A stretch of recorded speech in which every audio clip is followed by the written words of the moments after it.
how people get their information is the basis on which they make decisions in a democracy. And we have a very difficult time breaking through that. That's Hillary Diane Rodham Clinton lecturing us on democracy. Very difficult time getting through that. Next up, Hillary Clinton giving marital advice. See, I'm going like this now. I got to go like this because I'm waiting for this part. You know where it goes from here. It's unfortunate that they didn't choose me for jury duty, don't you think? Well, happy Wednesday to you. In the Clinton household, what do they call that, Michael? It's hump day. It's hump day. It's hump day in the Clinton household. Which multi-million-dollar residence do you believe they're waking up in today? Hillary once again face down in a pool of her own dried vomit. Dog licking at it. Nobody knows who owns the dog. How'd this dog get in here? Well, happy Wednesday to you and welcome. Today is Mailbag Day. It's Mailbag Day because it's Wednesday. And every hump day in the Clinton house is of course, Mailbag Day here on the Chris Plant Show. And I'm happy about that. And we have Joe Biden. He flew right over Ohio yesterday, Michael. Did you know that? From aboard Air Force One. It's a big 747 flown by the Air Force. And he flew over Ohio, where you might find East Palestine, Ohio, where there was that train disaster with the hazmat and the chemicals and the whole town and it was a terrible thing. And Joe Biden promised that he was going to go visit East Palestine, Ohio. That was 167 days ago. 167 days ago, Joe, but not that anybody's counting because almost nobody is. 167 days ago, Joe Biden said, I'll be visiting East Palestine, Ohio. Yesterday, he flew over East Palestine, Ohio. We think they flushed the toilet on Air Force One when they flew over, and that's it. And they looked out the window and flipped them off and stuff because that's, they're Democrats and they hate America. They're against America. And he flew to Milwaukee, Wisconsin, where he told a bunch of lies. He made up a bunch of stories about riding on Amtrak and the conductor pinching his cheek and telling him he traveled more than 1 million miles. It's a fabricated story that's been debunked repeatedly, disproven repeatedly, a completely fabricated story. Do you think Corn Pop is a real story? I still want to know what happened to Corn Pop, because Corn Pop ought to be out there. He should probably be the secretary of something or other, don't you think? Of Corn Pop, secretary of motion picture entertainment, something like that. But in any case, and then he made up these fantastical stories about the economy, our economy, the U.S. economy, of which he is allegedly in charge. And he and, of course, his Treasury Secretary, Janet Yellen, who was fed magic mushrooms by the communists when she was in China recently. Remember her bowing deeply to the Chinese, kowtowing. She laid down on the ground and rolled over and prostrated herself before the Chinese communists. It's called kowtowing. It's a ritualistic thing.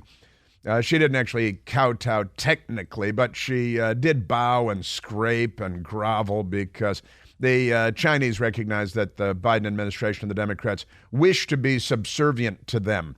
And that makes them very optimistic, leaves them very optimistic going into the 21st century, where they intend to be the dominant force on the planet Earth with bullwhips and slave camps and forced labor. We euphemistically refer to as forced labor. And organ harvest. Of course, the Democrats like the organ harvest here too, don't they? But in any event, Joe Biden off to the great American Midwest. And he said yesterday that, he's going to go visit Hawaii where we had this catastrophe. They're still counting the dead. And Joe Biden said, I can't go now because it would be too much of a disruption.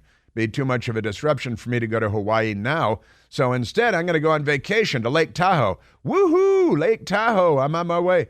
Because that's where Joe Biden is going on his next vacation. There's like a speech, then a vacation, then a speech, no press conference, then a vacation. Then he goes to the beach and drags his beach chair around, looking sad and pathetic, and weekend at Bernie's, but it's Joe Biden. It's a tragic time. And so when's he going to, Michael, he said he's going to go to Hawaii, to Maui, where this terrible tragedy has taken place, and there are still about 1,000 people who are unaccounted for, and according to accounts, may be dead. It may be 1/3 of September 11th, and Joe Biden was telling fabricated stories about Amtrak conductors yesterday and fabricated stories about our economy. and he'll get there, just like he is going to get to East Palestine, Ohio, 167 days later. But pay no attention to that. And so he's going to go about halfway there, roughly, going to Lake Tahoe on his next vacation. But if you're in Hawaii and you're hoping for Joe Biden to show up, I wouldn't be too optimistic about that, because even though it's Hawaii and you might want to go there, because it's Hawaii and Hawaii's nice, it's, that I just don't think that he's going to go there. Because, and have you noticed that the news media coverage has sort of dropped off a cliff too? Apparently the Democrats there are not allowing the news media into the area because see North Korea. That's the thing. Democrats are really, they're really something. They really, really are. And they get away with murder all the time. But he is sending $700 to Maui fire victims, $700. And then, another $25 billion for Ukraine, because they're not on our side. But he is the president of the military-industrial complex, see Dwight David Eisenhower, and the military-industrial complex speech, the Beware the Military-Industrial Complex speech. And that's our president. Also, yet another, that's leftists keep saying, there's no evidence that Joe Biden is involved in anything, any illegality or bribery or any of that.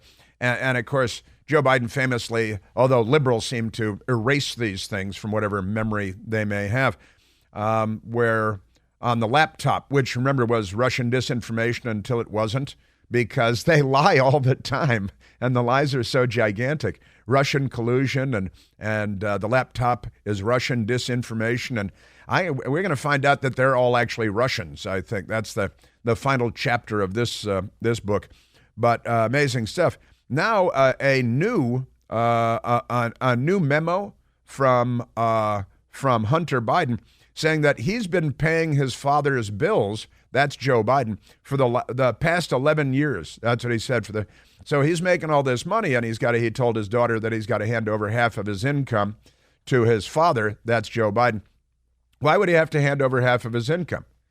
Because he gets these $1 million no-show jobs in places that he's never been, in industries in which he's never worked. And that's because his dad, and they're trading on dad's name, and then they're getting stuff back for it. Boy, I'm telling you, Ukraine invested very well. I did the math last week. What it was, their return on investment was more than 17,000%, right? Of the amount of money they gave the Biden family versus the amount of money that the Biden family has then transferred to Ukraine, allegedly to fight the Russians. And have you noticed that this war is the war that isn't covered by the news media? Have you seen a dead body on television out of Ukraine in what, a year? Is there really a war going on there? This is like Wag the Dog or something. I assume there really is a war going on there. And if we had a news media, and we don't, they'd be covering Joe Biden's family corruption, which they don't. And where's the coverage of the war in Ukraine? What are the body count? I mean, we're pouring tens of billions of dollars in there, and we have a news media that couldn't be less interested in covering the news. It's kind of interesting. I wonder who they're cheating on when they're not covering the news. And Janet Yellen, who was fed magic mushrooms by the communists in China, has written a piece in the Wall Street Journal, "A Prosperous Year for the Inflation Reduction Act." And then she goes on and on and on and on and on. Incoherently, might be the magic mushroom still having some residual effect. She goes on and on about it's more than $1 trillion. And the Democrats just grabbed it, and the media applauded. And then they cheated on their wives, they cheated on their taxes, they cheated on their expense reports, and then they typed some stuff that was also false. Amazing. Prosperous year for the Inflation Reduction Act. And she goes on and on about all the money they've spent on the climate. So wait a minute. So you lied to us again and said that this was somehow spending was going to reduce inflation, which any economist with 2 brain cells would tell you was an absurd concept from the get-go. But now they're admitting that they were just pouring all the money into radical left-wing environmental nutcase organizations, more than $1 trillion. It should be impeachable. The biggest thing, he should be indicted. should be indicted by a prosecutor in Arizona or someplace. Amazing stuff. And Hunter Biden's top lawyer in the federal tax probe. You know, these Democrats, they love their probes, especially ever-expanding probes. They like a lot of lube, but the Hunter Biden top lawyer in federal tax probe withdraws from case. He's withdrawn from the case. He's the guy who they had this sweetheart deal where he was going to face no consequences for the tax charges and the gun charges. And then the whole deal blew up in court. And the media is still angry about that because, you know, the fix was in, all that. An entire police department in Minnesota has resigned. The entire police department. And I'm thinking the town probably deserves it. That's, every police department in the country should resign maybe on Monday. Every police officer in the country should walk off the job until the Democrat Party is disbanded and or indicted, charged under the RICO statutes for a whole range of things. I'll detail those later. So the entire police department has resigned. That's a fun story. Also, Washington, D.C., it has been learned, and Just the News, John Solomon, has the story. Washington, D.C., our nation's capital, dealt more harshly with pro-life protesters than with Black Lives Matter protesters. Black Lives Matter protesters burned and sacked and looted and plundered and beat people and committed all kinds of felonies, whereas the pro-life protesters wrote a pro-life message on the sidewalk in chalk. And they were treated much more harshly by the radical, filthy left-wing North Korea again. We got North Korea coming to mind again. And there it is. Also, you remember the New York City college professor that attacked the pro-life table at her university, attacked them, threw stuff around, and she's a typical Democrat, violent, mentally unstable, probably gender dysphoric. And she attacked these pro-life, nice, young, smiling students being polite, trying to protect innocent, helpless young lives. And the New York City professor, who's obviously a radical leftist, because she's a New York City college professor, violently attacked the table of the pro-lifers.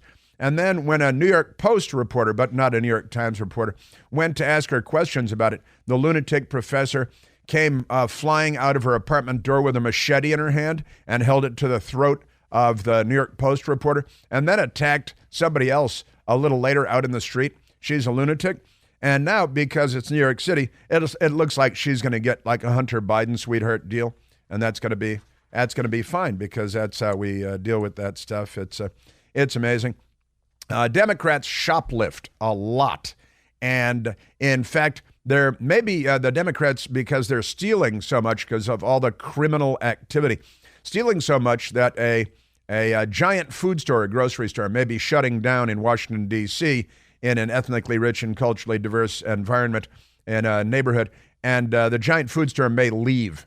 So the Democrats are already pounding the table and yelling at Giant, saying, you're going to leave a food desert. No, your criminal children are creating a food desert. You know, kind of like all the businesses leaving San Francisco and Seattle and Portland and Washington, D.C., because Democrats are a mob of violent criminals.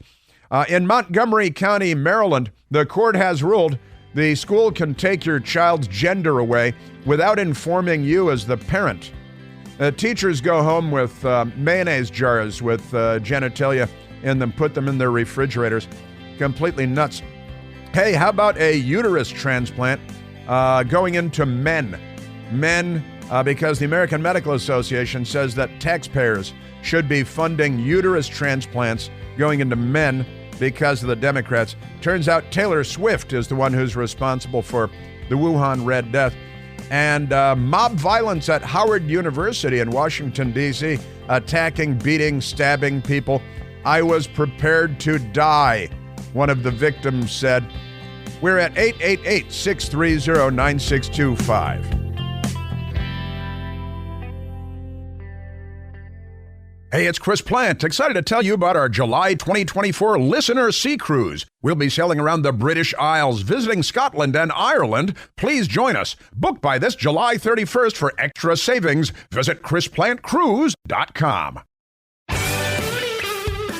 Okay, I have multiple stories to get to that Have to do with my town, Washington, D.C., and violent attack on students at the Howard University, where Kamala Harris went to school, right?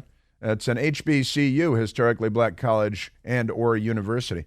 And yet another Uber driver attacked and thinking about fleeing the United States in Washington, D.C., another guy who escaped Iraq and is now thinking about escaping the United States because the Democrats keep shooting everybody and killing people because...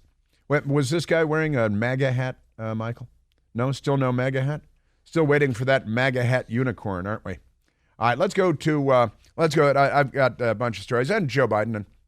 And the Democrats love to transgenderize children. They're a party of genital mutilation. Well, let me be more specific. Child genital mutilation. And they will fight you to the death.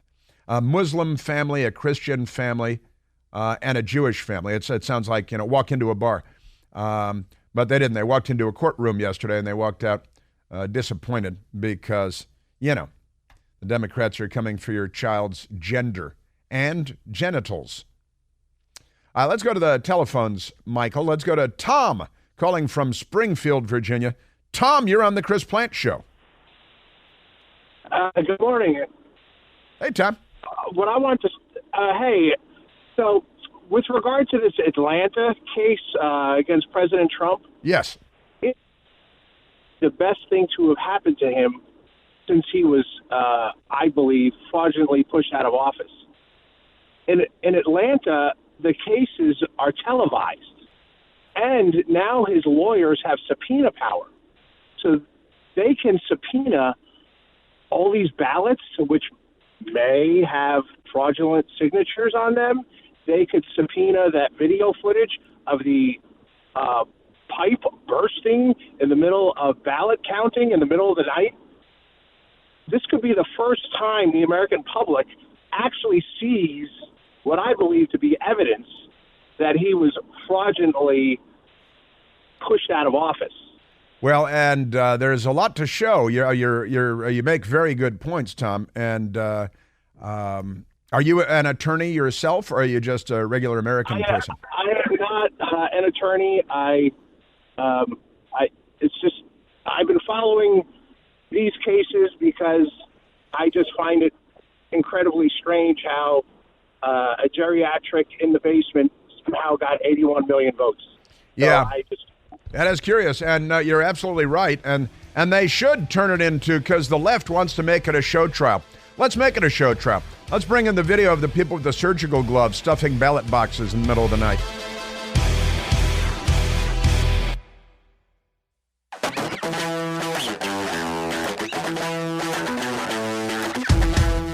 Well, the White House has now announced that the President of the United States will be going to Hawaii.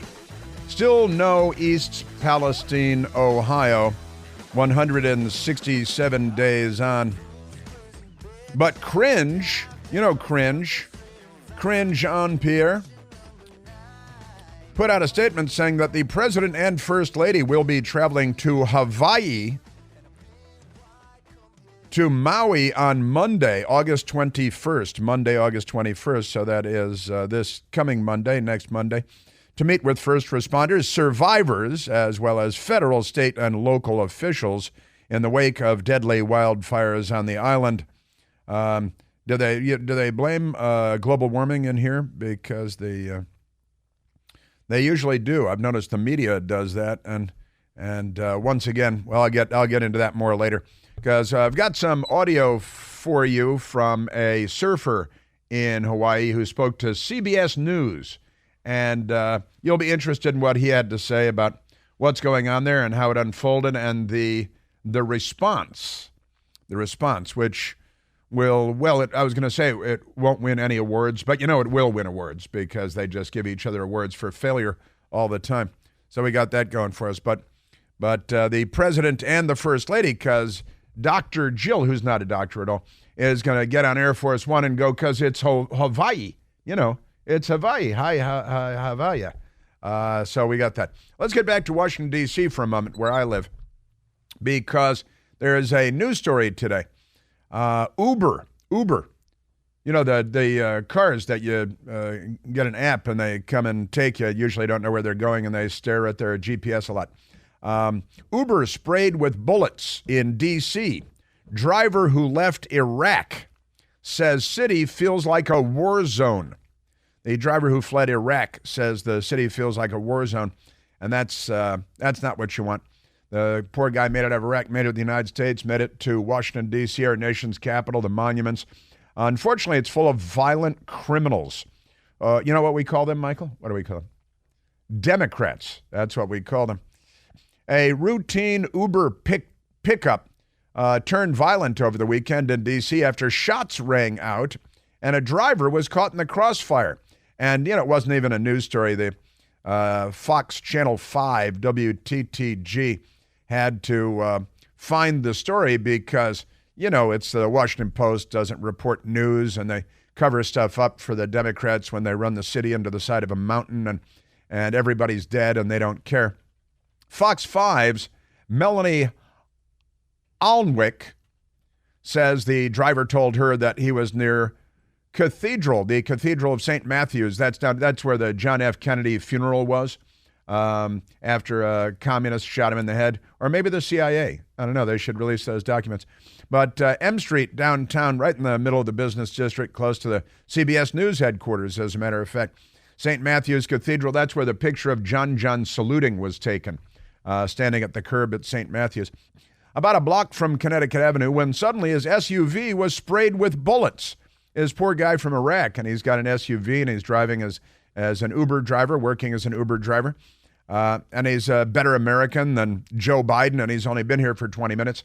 Both of the passengers inside the SUV took cover. Neither were injured. The driver sustained some minor injuries due to the broken glass. The terrifying moments were caught on video by the Uber driver's vehicle cameras. He's got vehicle cameras because, you know, who doesn't? The driver can be seen ducking, and a weapon being fired can be seen through the rear window. The driver told Fox 5 that he left Iraq because of the war, yet he feels like he's back in a war zone when in D.C. He told the reporter, Alnwick, that he's not able to work because of the damage to his vehicle and because of his knives. He's got a case of the knives now. He showed the reporter several bullet holes in his windshield. And here are pictures of them right here on Al Gore's Amazing Internet. The police report says that witnesses told police officers that at least 6 gunshots were fired from an SUV with tinted windows. Police say one person outside of the vehicle was shot in the back.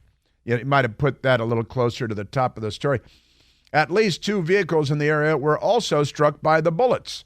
Officers say the SUV was silver in color and was last seen traveling northbound. But, you know, we're not still looking for him since it was over the weekend. The victim's condition is not known, the person who was shot. The shooting remains under investigation. Sounds like a good idea. You know, a day before yesterday, I was down at the D.C. courthouse because I was called for jury duty.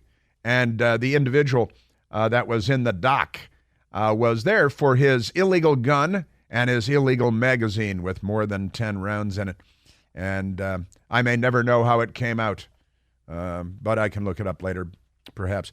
So we got that going for us. And there's a major university. We have a lot of universities in Washington, D.C. One of them is Howard University, which is what we call a historically black college and or university, HBCU. And the Vice President of the United States, Kamala Harris, she went to school there. She did. Yes, she did. And here's the headline from the story. Dominique Moody. This is Channel 4 News in Washington, D.C. from last night at 10:37 p.m. The headline is, quote, "I was prepared to die," end quote. Students attacked by large group of people at Howard University, Washington, D.C. This is what happens when you dismantle law enforcement, demonize the police, and reward crime. Looting, businesses leave, all this crazy stuff. So this is, I mean, honestly, I could do the next 3 hours just on lunatic Democrat violent crime in D.C. But I don't want to do that. Here we are at Howard University, and at least one student was stabbed and several others were injured in a violent brawl outside 2 residence halls at Howard University early Monday morning. News 4's Dominique Moody reports. At least 1 student was stabbed, and several others were injured in a violent brawl outside 2 residence halls at Howard University early Monday morning. "I was prepared to die," one victim said. "When I was on the ground getting stomped out, I just stopped feeling the pain at one point." Victims described the attackers as, quote, "a bunch of D.C. locals." That sounds racist. Isn't that tinged with racism to say a bunch of D.C. locals, and now we know what you mean because they're mob. So, and then one victim said, "It was like maybe 5, 10, 20, and one lunges at me, so I square up. They just started kicking us, punching us. We were getting jumped." That sounds like what's going on here, yeah. And they said 2 students escaped, but a few of their friends were left behind, and one was stabbed. "He got stabbed in the back, and he just got beat on by like 30 people, him by himself. And security looked at him on the ground, watched his body go limp, and just walked away. Didn't call anybody, didn't do anything." The campus police chief says at least 2 juvenile suspects, let me go back on this one. Says at least 1 juvenile suspect was arrested with a handgun. I got a handgun and not allowed to have a handgun. The chief announced a series of actions. They're going to have a series of actions, including internal and external investigations. Thanks. Get back to us with those. A university police lieutenant has been suspended. He probably wasn't even there, so punish him. During an internal investigation, a third-party security contractor has been removed from campus. The university said it plans to install, this ought to do it, more than 1,000 cameras. Remember, we had all those cameras at the Capitol, too. How'd that work out? Then they kept the video, the Democrats did, from the public, didn't they, for things they didn't want to show. University says they plan to install more than 1,000 cameras. It's not that big a campus. The school said it also will implement a safety plan so students know which routes to take when mobs of violent criminals come onto campus and attack them, to make sure a security officer is within 100 feet. That ought to do it. So that's your police said that they're looking for 30 Democrats. They arrested a Democrat with a gun, and a Democrat stabbed a student at Howard University, which is a campus populated almost entirely by Democrats. So we got that going for us. That's pretty amazing stuff. Also this morning when I was looking for the story about the Uber driver and his car being shot up and somebody being shot on the street randomly, M Street, right in the middle of, where grown-ups go in suits and ties and people don't shoot each other. But the Democrats, M Street, St. Matthew's Church, Connecticut Avenue. It's downtown D.C., the business district, and now there are just random shootings going on because Democrats don't enforce laws and don't take criminals off the street. See? But I went looking for that. And there's another story from 6 days ago. Uber driver shot and killed during carjacking in Seattle because that's another city full of Democrats. And 1 month ago, Lyft driver killed in Northeast D.C. shooting. A Lyft driver. And this is another one, another immigrant to the United States. And Democrat shot and killed him. Lyft driver shot and killed him. And video shows boys running from the scene after Lyft driver is shot in D.C. Remember this, like ring camera, doorbell camera of the 3 young men who identify as Democrats. But pretty amazing. Lyft driver Nasrat Ahmad Yar of Alexandria, 31 years old, was shot and killed. And running away, one of the kids raised by Democrats said, "You killed him," to the other kid. This is your Democrat Party. And this is why people are fleeing Seattle and fleeing Portland and fleeing San Francisco and fleeing Los Angeles, fleeing Chicago, fleeing Washington, D.C., because Democrats. Also in Minnesota, where you got a lot of Democrats, so more crime and murders and shootings and things like that. Here's the story. Entire police department resigns in Minnesota City. leaves mayor, quote, blindsided, end quote. Zero applicants. Zero applicants. You know, Washington, D.C., we're down about 500 police officers. We're a city of about 61 square miles. We're down 500 police officers, right? And Goodhue's police chief, Goodhue, Minnesota, Goodhue's police chief said in July that he had 0 applicants to join the police force. And all police departments are having trouble recruiting. You know why, Michael? Democrats. Democrats is the correct answer. You vote for Democrats, you're voting for murder. You're voting for carjackings. You're voting for shootings. You're voting for looting. You're voting for stores to close down. You're voting for the death of cities and the death of America and Western civilization by extension, because Democrats. Goodhue, Minnesota, a small city in the southeastern part of the state, lost its entire police force after the chief and other members of the department handed in their resignations. The entire police department, chief on down. The mayor, who is Ellen Anderson Buck, she has 3 names at least, said, I think we're all a little bit blindsided by it, but we're resilient and we're going to move forward. Well, that's a good idea. I want to reiterate that we will have police coverage in the city of Goodhue. That's not an issue. Actually, that is an issue because the entire police department resigned and there are no applicants applying for jobs as police officers in Goodhue, Minnesota. And want to bet what the politics are of the leaders of Goodhue, Minnesota? Police Chief Josh Smith, who will continue to serve in his position until August 24th, told city officials he could not find anyone to sign up to join the police force. He said, this has been 3 weeks now. We have 0 applicants, and I have 0 prospects, Smith said on July 26th. I've called every PD, every police department, for the youngest guys out there getting into the game. There is nobody getting into the game. That's what he said. If you want to keep the police department, and this is something we want to continue going on, having a police department, something needs to change dramatically and drastically, and it's got to happen now. The Goodhue City Council member, Chris Schmidt, praised the police chief for maintaining law and order in the city. And, so the entire police department has resigned. The largest city, in Minnesota is Minneapolis, is the site of one of the most important policing stories in the last decade. Because George Floyd, and he had fentanyl and methamphetamine and THC in his system, and he's got a criminal record and it just goes on and on. So that's it. Convicted in police officer in 2020 in the death of murder, George Floyd. But you don't convict people of murder if they just go into stores and shoot people. Because why is that, Michael? Democrats. Democrats is the correct answer. And here's another story from the Insider.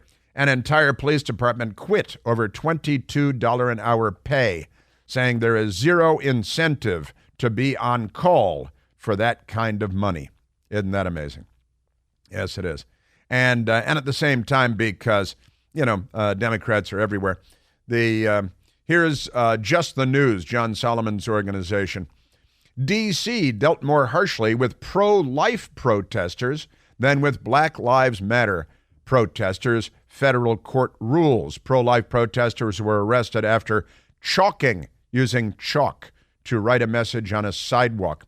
And that they wrote Black Preborn Lives Matter on a public sidewalk. And of course, they're treated like gangsters. And Black Lives Matter comes in, smashes storefronts, loots, burns, plunders, beats people, stabs people. How many people? The Proud Boys. 4 of the Proud Boys were stabbed by Black Lives Matter protesters. And that's not a news story. 2 of those Proud Boys were black. One was a black woman, Bevelyn Beatty, a friend of Enrique Tarrio, and they were stabbed by Black Lives Matter protesters. But if you wrote in chalk that Black Preborn Lives Matter, then you're in big trouble with the Democrats in Washington, D.C., because, they're mental. Black lives matter or just some black lives?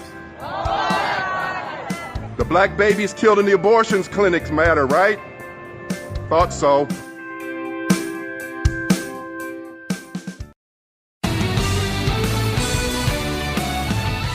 So Joe Biden is going to go on vacation in Lake Tahoe. And from Lake Tahoe, he's going to get on Air Force One and go to Hawaii for a visit. And then he's going to go back to Lake Tahoe, so they've extended his Lake Tahoe vacation. Lake Tahoe is where Michael Corleone used to vacation with the Corleone family, am I right? There's a certain symmetry there, isn't there? Now, the D.C. police and the so-called justice system in our nation's capital, they, of course, arrested two pro-life protesters that used chalk to write in the street, on the sidewalk, actually, that black preborn lives matter. They were arrested and they were charged with crimes. And the court found yesterday, in the summer of 2020, thousands of protesters flooded the streets of the district, that's your District of Columbia, to proclaim Black Lives Matter, the court wrote in the decision obtained by Fox News. Over several weeks, the protesters covered the streets, sidewalks, and storefronts with paint, spray paint mostly, and chalk. The markings were ubiquitous and in open violation of the district's defacement ordinance, yet none of the protesters was arrested. Not one. However, during the same summer, in August, D.C. police arrested two pro-life protesters for writing in chalk on a sidewalk, Black Preborn Lives Matter. Naturally, they tased him and pepper sprayed him, beat him with nightsticks, dragged him away, shot him and killed him. They wrote on a public sidewalk, and they were arrested because black preborn lives don't matter. And for that matter, you can graffiti all you want about Black Lives Matter, but the facts show otherwise. The lawsuit was filed by the Frederick Douglass Foundation and Students for Life America. Very, very good. That's is that equal justice under law? I'm just curious.